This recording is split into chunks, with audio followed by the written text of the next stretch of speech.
With such a cheeky video, we gotta give a shout out to Gorilla Mind. That is a new sponsor of mine, and I am going to be getting you all 20% off. Go to gorillamind.com/DT and you will get 20% off supplements, creatine, protein powder, energy drinks, and many, many other items. Be sure to check them out. Wow, we are in for a banger. This anime comes out the gate, guns a-blazing. In the review of the Elusive Samurai, we are met with the successor to the Hojo clan, Tokiyuki. In the Elusive Samurai, there is no filler, just action. Now you gotta see, Tokiyuki is the successor to the Hojo clan, and he is immediately in episode 2 betrayed by our antagonist, Takauji. This means he was loyal to the Hojo clan for years until one day he decided to betray them, and legit kills all of them. The only person that's going to survive is going to be the successor, Tokiyuki. He is surviving by his escape skills. Now, as the anime implies, he is a very evasive and elusive, skilled samurai who is usually running away. He's under the tutelage of one of the most cheeky characters to date, Yoshigiri. The last trusted companion to the Hojo clan, we're seeing that Tokiyuki will be one hell of a samurai as he is starting to follow in the steps of his clan. I really do enjoy this anime because it is a colorful blend. It has a shonen style that reminds me of like some old school anime such as Inuyasha, but it's kind of a mixture between Ranma and Hunter x Hunter. But we have the samurai skills in the Edo period of Samurai Champloo. Some of the cutscenes are very colorful and loud. I'm a big fan of that, and the imagery shows amazing. It packs one hell of a punch. The clarity and the acuity of some of the cutscenes low-key reminds me of Demon Slayer, but on the other ends, they do have some clunky anime. You all know I'm a huge fan of the music. It doesn't really get too much of it inside of the show, but it is still fun. Now, our infamous Lord is an interesting main character. I don't know why, but I'm getting tuning exam vibes from him. He never cowers away and he is constantly evolving. That is a theory that I am seeing, and it seems to be panning out throughout the show.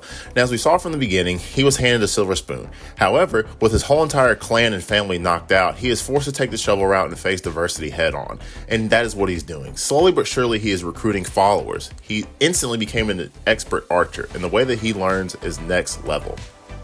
The Lord is learning to run amongst thieves and much more. He's essentially leveling up Jinwoo style. He is speed running his mecha. Lord Tokiyuki is one of those characters that everybody wants to see succeed, including his Lord Yoshigiri. He is always pushing him because he sees the potential, and the team building and the trust and wisdom that you see in every single episode is truly inspiring. We have to remember, this kid is only 9 years old. My man Tokiyuki has some of the most endearing similarities to the GOAT, Tanjiro. I made very few comparisons to Tanjiro, but how he wants to help everybody, how he wants everybody to succeed, and how he listens, and he is very impressionable. He will never turn back on people in need. Very Tanjiro-esque. Another really cool thing about this anime is the side characters. Later in the series, we meet Fubuki, a dual sword traveler similar to Inosuke, cough cough. You see how there's so many similarities between this and Demon Slayer already. But anyways, he is a loner who comes across a village that is currently being sacked, murdered, and pillaged by the goons of Sanome.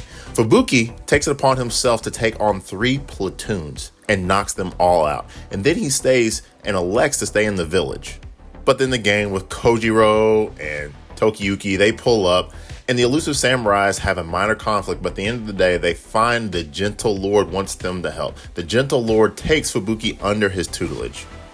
Now listen, I know it's not Tanjiro and Inosuke's relationship came to fruition in the very, very beginning of the Demon Slayer. Also, Tokiyuki is very young and impressionable, like I've said over and over again. Very similar to Tanjiro in the first few seasons of Demon Slayer. They really let the support characters show in the shine. Even upon our side characters, their introduction, they get plenty of screen time. You really don't see that a lot anymore. The references that I'm going to keep putting on is the Hunter x Hunter reference with Killua and our man Gon Freeze. Now, the 2 samurais that are joining them are also young kids. Nezu and Ayaka or Kojiro, they're straight riders, and the Elusive Warriors are truly a gang that can take on the world. Their slow bonding and their lore of many adventures is something that you really need to pay attention to, because these big 3 rival any big 3 in anime and in shonen. We see the big 3, the Elusive Warriors, in episode 9. Even though these young warriors are merely 10 years old, on the epic journeys, they are becoming seasoned samurai, and yet again, they prevail. Not only that, but our 2 savages, Nezu and Ayako, straight decapitate an MC antagonist. It's epic. But we have to remember, this is about Tokiyuki, our main MC. At 9-year-old, you have to understand that he has already ascended Tokiyuki has saved the village, established an elite crew that refers to themselves as the Elusive Warriors, have brought in loners under his tutelage and under his umbrella, saved another town, and earned the respect of multiple samurais. This young kid has outshot and smarted Sumude, the most notorious archer in town, led his group through coup after coup, gaining skill all in the same breath. This kid is Jinwoo level of speed running his way to the top. He is the embodiment of being coachable too. The leader listens and listens to his peers. He learns from them every single day while carving out his own path. This show is phenomenal, and since it's loosely based on a true story, it makes his lore even better. The Elusive Samurai gets 5 stars across the board for me. There isn't too much music, that's the only knock I have on this. The animation has some very beautiful cutscenes, yet other are kind of cheap and clunky. This is usually whenever they are going into like a 3D or 4D space. Anytime there's anything in the background when they're riding on a horse or they're moving from left to right, you will see that in the background. For season 1, they knocked it out of the park.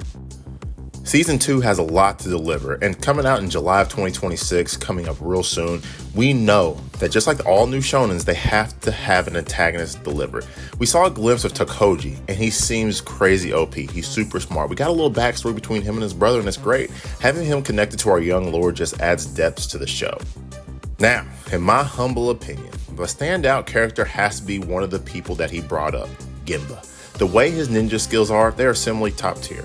His elusiveness, the way he was a loner, but he sees the greatness in our Lord and decides to join him. From the beach scene, using the fire as a distraction, to being a leader in episode 10, finally, the cornerstone and the standout character of their team. That man Gemba is truly him, and that Elusive Samurai is going to pay dividends in the future. I love this anime. It was fresh, it was motivating, it was a little bit different. It is a traditional shonen, loosely based on reality. I love it. You get so many hints from our main character, Tokiyuki, Tanjiro, dare I say Naruto, and even Frieren and many more. These are the kind-hearted characters that everybody wants to look up to. They always have their front foot forward and want to see the best in humanity. Well, Tokiyuki, you fit the bill, and the Elusive Samurais are definitely that. But that's it. That's the anime review. Tokiyuki, one of the best animes of 2025. The Elusive Samurais, the Elusive Warriors. It was definitely a great shonen and a great way to end 2025. But that's the review. Hope you enjoyed it. Don't forget to like and subscribe. I will see you. And again, that's the review. But if you're interested in any type of supplements, energy drinks, merch, go to grillamine.com/DT. You'll be supporting me and you'll get 20% off. Thanks for the support. Comment down below, and y'all have a good one.